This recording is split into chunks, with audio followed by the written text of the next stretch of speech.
Congratulation Faim আপু, প্রথমবারের মতো 5 উইকেট পেলে তোমার অনুভূতি? ফার্স্ট অফ অল আলহামদুলিল্লাহ, অবশ্যই ভালো লাগার অনেক বড় একটা বিষয় আমার জন্য। আর আসলে বিগত সময় অনেকবার আমার এই সুযোগটা হয়েছিল 5 উইকেট নেওয়ার, but this is the first time.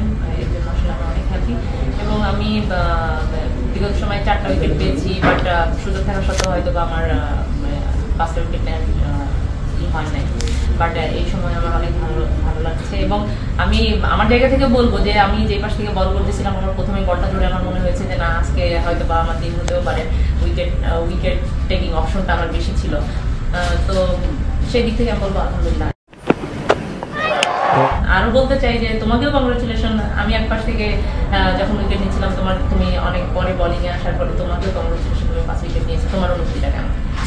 অবশ্যই এটা আমার হচ্ছে মেইডেন 5 উইকেট এবং ফার্স্ট টাইম বাংলাদেশের জন্য বল হাতে আমার বোলিং করা প্রথম উইকেট আমার জন্য অবশ্যই স্পেশাল, সারা জীবন মনে রাখার মতো একটা স্মৃতি বলবো। আর হচ্ছে একটা সময় আমি কিন্তু একটু লেটেই বোলিংয়ে আসি, তখন হচ্ছে হয়তো বা চিন্তা করা ছিল না যে 5 উইকেট পাবো কিনা, কিন্তু I was trying to maintain the process আর আলহামদুলিল্লাহ রেজাল্ট কামস।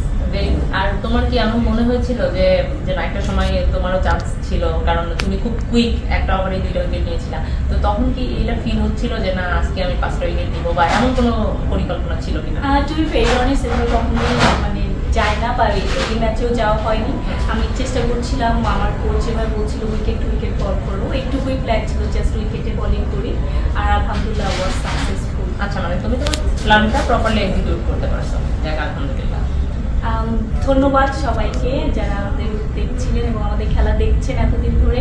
আমাদের সামনে আরও 4টি ম্যাচ আছে, দোয়া করবেন আমাদের জন্য, আমরা যেন ভালোভাবে খেলতে পারি এবং ইনশাল্লাহ যেন কোয়ালিফাই করতে পারি ভালোভাবে, আমরা আমাদের টুর্নামেন্টটা শেষ করতে পারি। সবাই আমাদের জন্য দোয়া করবেন। Thank you.